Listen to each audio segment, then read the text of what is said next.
کہ جو آپریشن ہونے جا رہا ہے یا حکومت ارادہ رکھتی ہے اس پہ اس ایوان کو اعتماد ملے، ہمیں بریف کیا جائے، عسکری قیادت آ کے بریف کرے۔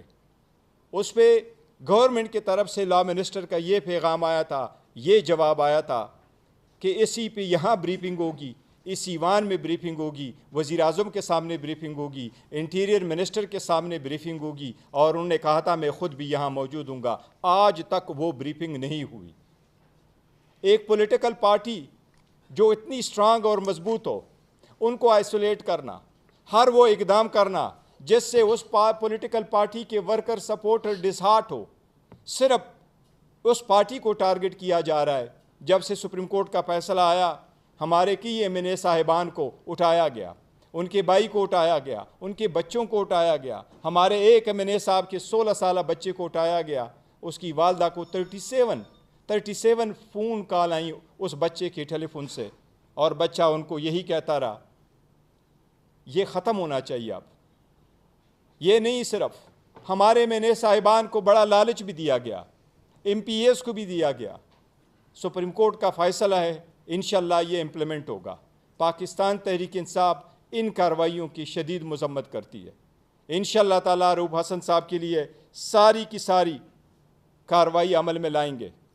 ہم عدلیہ سے امید کرتے ہیں کہ انشاءاللہ کل اگر اس کو عدالت میں پروڈیوس کیا جائے گا تو ہمیں امید ہے کہ انشاءاللہ تعالیٰ رؤوف حسن صاحب کو ڈسچارج کیا جائے گا۔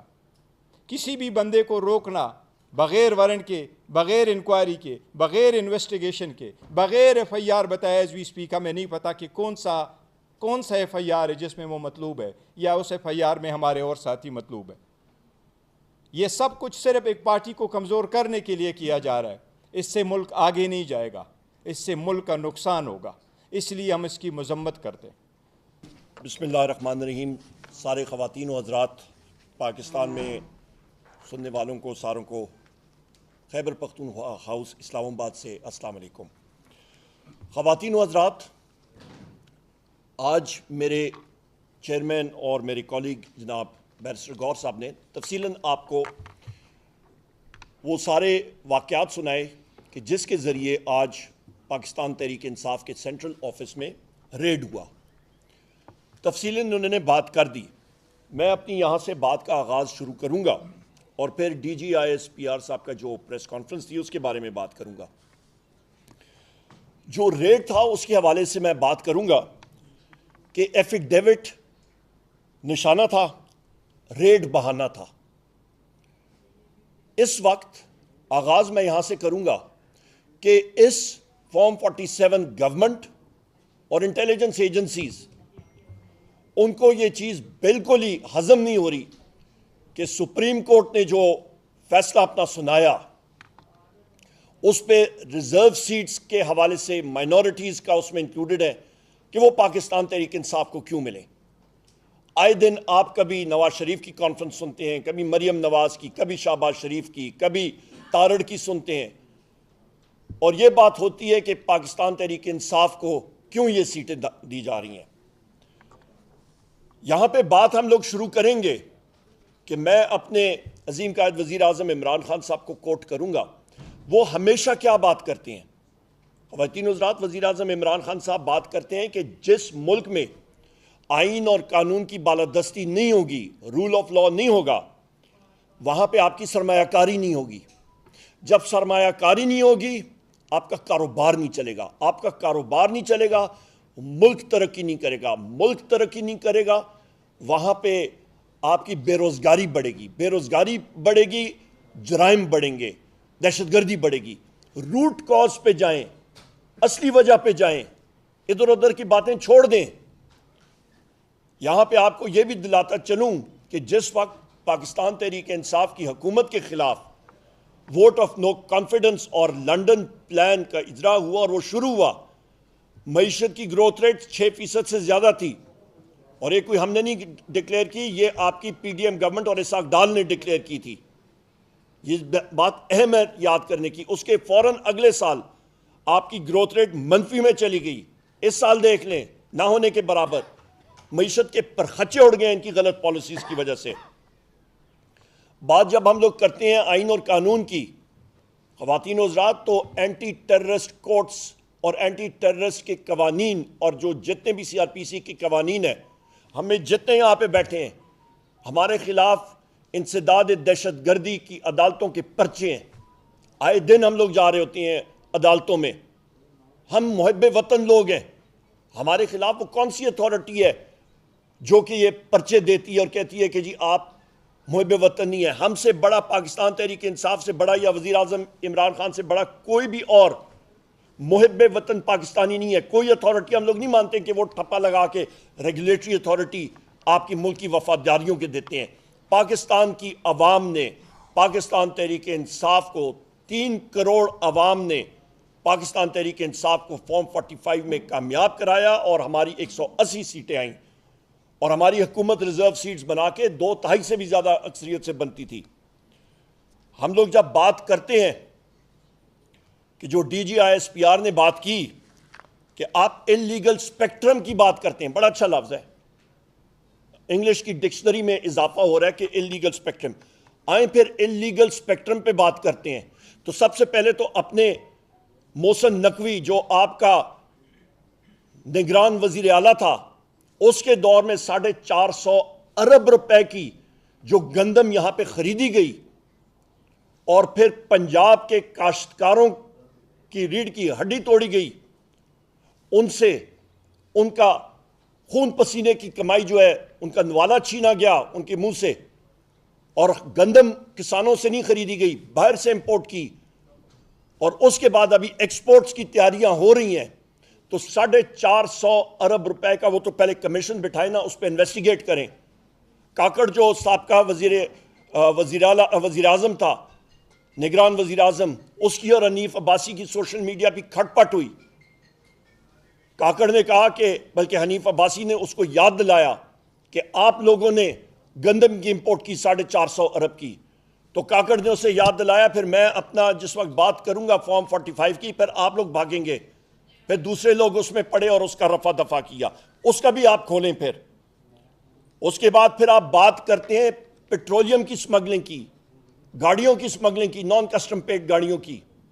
آپ بات کرتے ہیں سگریٹ کی، تمباکو کی سمگلنگ کی. بڑی اچھی بات.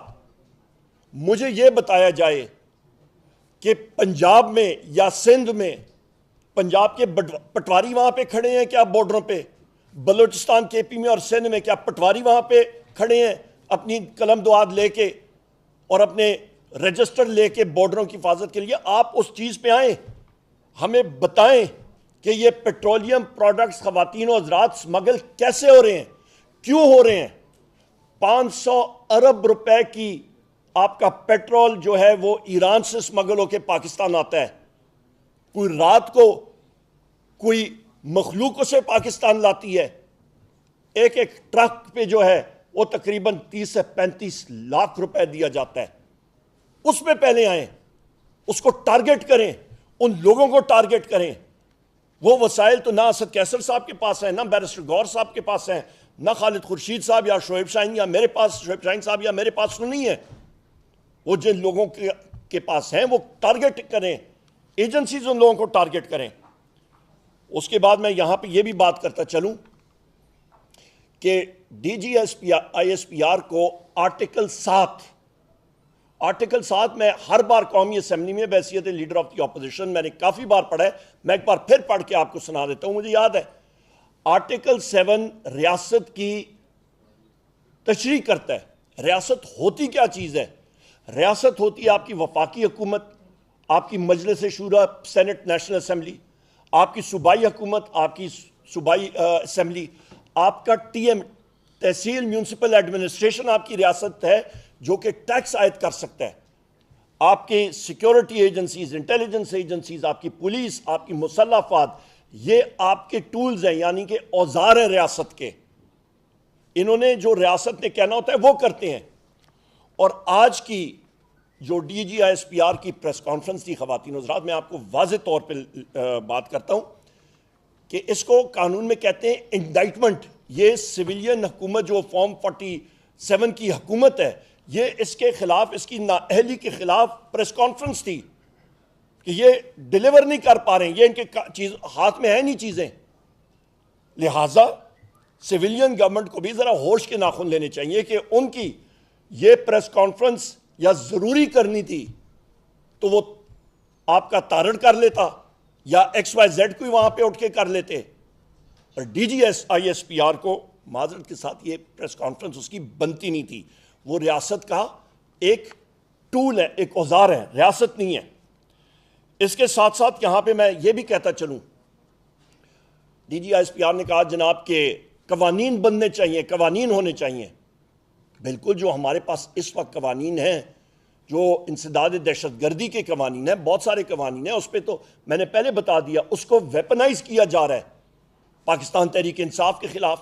جو شخص بات کرتا ہے, آج جو انہوں نے ڈیجیٹل ٹیررزم کے بارے میں بات کی ہے اور کہا کہ جی لوگ جو غلط بیانی کرتے ہیں یا نیریٹو بناتے ہیں, کیا ابھی ہم لوگ جب سوال کرتے ہیں کہ ہمارے اوپر یہ قوانین غلط طور پہ استعمال ہو رہے ہیں, کیا یہ بھی ڈیجیٹل ٹیررزم ہے؟ ابھی ہم لوگ کیا یہ حق بھی کھو جائیں کہ ہمارے جو میڈیا کے ساتھی یہاں پہ بیٹھے ہیں, جو آپ سارے کیمرامین اور سارے کے سارے آپ کے ساتھی رپورٹرز بیٹھے ہیں, آپ بات کریں گے, سوال پوچھیں گے تو آپ بھی ڈیجیٹل ٹیررسٹ ہیں؟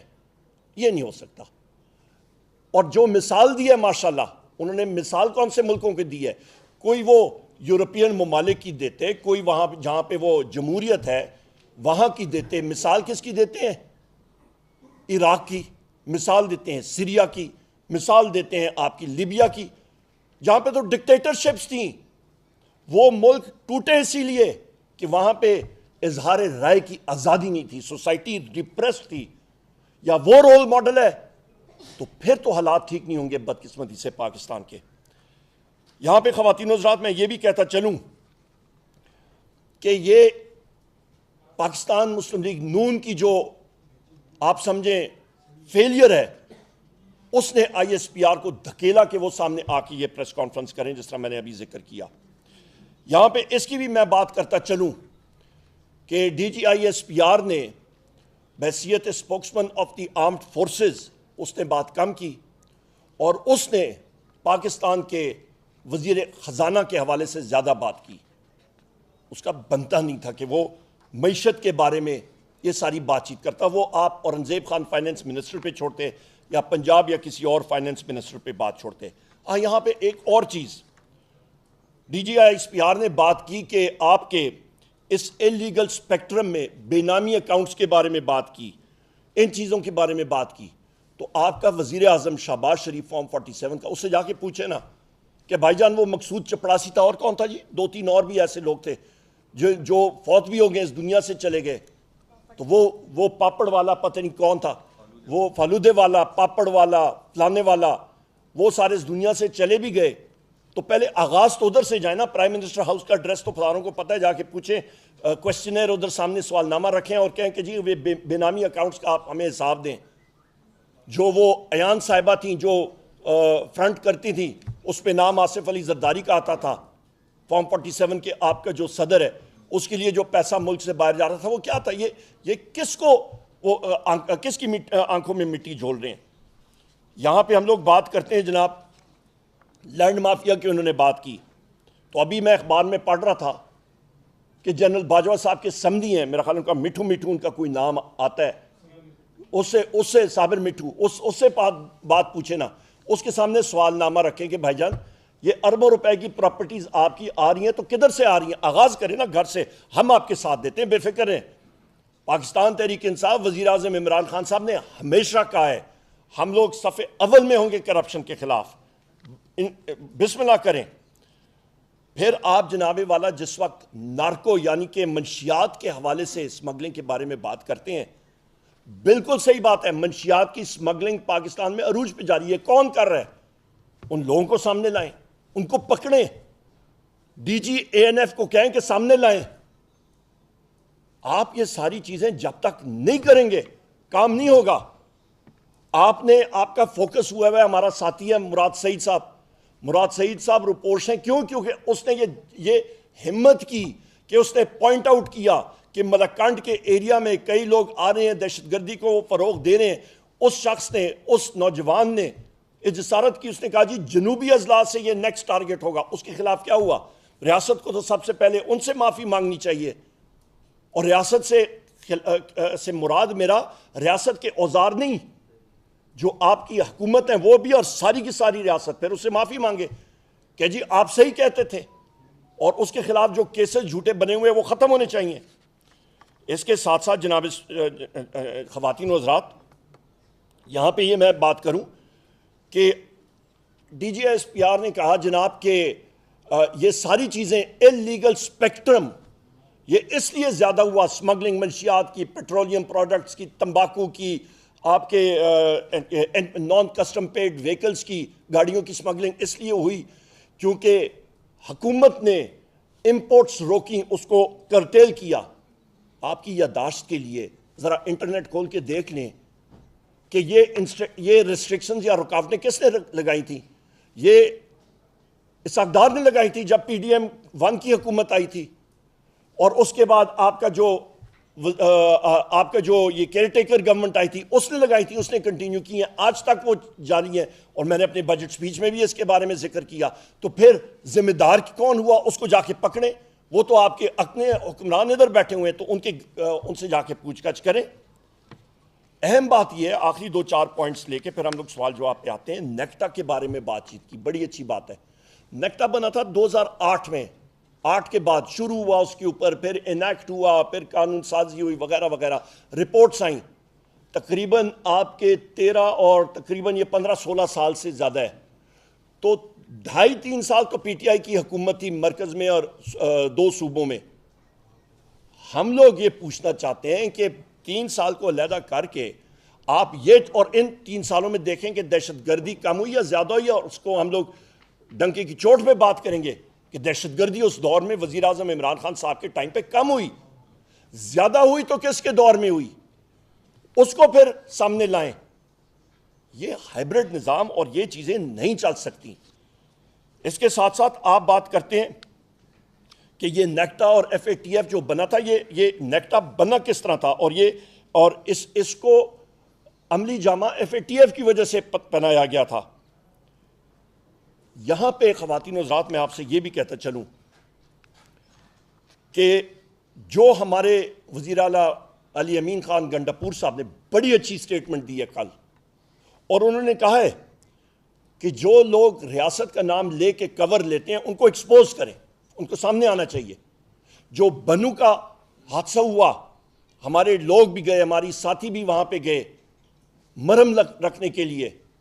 ہم نے کیا بات کی؟ ہم نے یہی بات کی کہ اس انسیڈنٹ کا ایک انڈیپینڈنٹ جوڈیشل کمیشن ہونا چاہیے، جو ابھی بن رہا ہے انشاءاللہ، انکوائری کریں، صحیح طریقے سے کریں۔ آپ یہ نہیں کہہ سکتے ہیں جس طرح کہ میرے چیئرمین اور ساتھی جناب بیرسٹر گوہر صاحب نے کہا کہ ایک سیاسی پارٹی کو آپ ٹارگٹ کرنا چاہیں، کیونکہ آپ اور یہ مسلم لیگ نون اور یہ لوگ اس سیاسی پارٹی کو، پاکستان تحریک انصاف کو فیلڈ میں وہ کچھ کر نہیں سکتے ہیں، تو لہٰذا یہ انہوں نے اوزار بنائے، یہ ٹولز کے ساتھ آپ اس کو، یہ غلط قوانین کے ساتھ اس کے پیچھے پڑے ہوئے ہیں۔ میں خواتین و حضرات آخر میں آخری ایک چیز بات کر کے پھر ہم لوگ کویشچن آنسر کا شروع کرتے ہیں۔ رؤوف حسن صاحب عمر رسیدہ شخص ہیں، بڑی عمر کے شخص ہیں، جس طرح بتایا کہ کینسر پیشنٹ ہیں۔ رؤوف حسن صاحب کے ساتھ احمد جنجوعہ صاحب، آپ کے رضوان احمد صاحب، آپ کے جناب والا غلام شبیر صاحب، آپ کے عطاء الرحمان صاحب، آپ کے فرید ملک صاحب، آپ کے مدثر چودھری صاحب، اور آپ کے ملک نعمان احمد صاحب، آپ کے جناب فیضان ملک صاحب، اور آپ کے جناب نسیم کیڑا صاحب، آپ کے پروفیسر مظہر صاحب، اور خالد محمود گجر صاحب، یہ وہ انفورس ڈسپیئرڈ پرسنز ہیں جن کو رات کے اندھیرے میں غائب کیا جاتا ہے۔ ہم لوگ بات کرتے ہیں کہ جی اور قوانین ہونے چاہیے، او بھائی جو قوانین ہیں، جو آئین اور قانون کے سلسلہ ہے، اس پہ تو عمل درآمد کریں نا۔ آپ کے جس وقت آپ کے 6 ججز اسلام آباد ہائی کورٹ کے ایک تحریری خط بھیجتے ہیں سپریم جوڈیشل کونسل کو، آپ کے سرگودا کے اینٹی انسداد دہشت گردی کے کورٹ عدالت کے جج ایک تحریری خط بھیجتے ہیں اور کہتے ہیں کہ انٹیلیجنس ایجنسی کے ایجنٹس نے اٹھایا. ابھی میں انٹیلیجنس ایجنسیز کے نام لوں تو وہ پریس کانفرنس میں وہ بیپنگ شروع ہو جائے گی, وہ آپ سینسر کرنا شروع ہو جائیں گے. یہ تو ہماری آزادی ہے پریس کی, یہ حال ہے ہماری. تو وہ پریس کانفرنس سینسر ہونے سے میں اس لیے نام ابھی نہیں لیتا, ورنہ فلور آف ہاؤس پہ باقی جگہوں پہ میں کھلا لیتا ہوں. سو لہٰذا مجھے یہ بتائیں کہ جہاں پہ آپ بات بھی نہیں کر سکتے ہیں, آپ کی بات کرنے پہ قطعاً, آپ کی سوچ پہ قطعاً, آپ کا رول ماڈل غیر جمہوری ممالک اور غیر جمہوری حکومتیں, آپ کیسے مقابلہ کریں گے؟ اور آپ کے اپنے جو حکمران ہیں وہی سب سے بڑے چور اور ڈکیت بیٹھے ہوئے ہیں, اور آپ ان کی حفاظت, ان کو تحفظ دے رہے ہیں. تو لہٰذا خدارا یہ چیزیں نہ کریں. اور یہاں پہ جب ایسے ادارے جب اٹھ کے تو ان لوگوں کا ڈیفنس میں بات کرتے ہیں, شوگر کوٹڈ الفاظ میں بات کرتے ہیں, مسلم لیگ نون کو ڈیفینڈ کرتے ہیں, پیپلز پارٹی کو ڈیفینڈ کرتے ہیں, ان پارٹیوں کو ڈیفینڈ کرتے ہیں, خواتین و حضرات وہ بات عوام کے دل, عوام جو ہے وہ اس کو اپریشیٹ نہیں کرتی, اس کو کوئی داد نہیں دیتی. بہت شکریہ آپ کا, میں نے یہ باتیں کرنی تھی. اوور ٹو بیرسٹر گور صاحب. جناب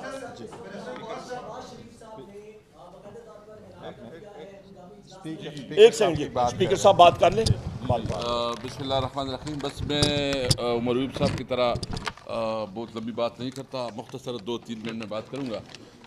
صرف اتنا کہتا ہوں کہ دیکھیں یہ ملک ہمارے سب کا ہے, ہم نے اس ملک میں زندگی گزارنی ہے.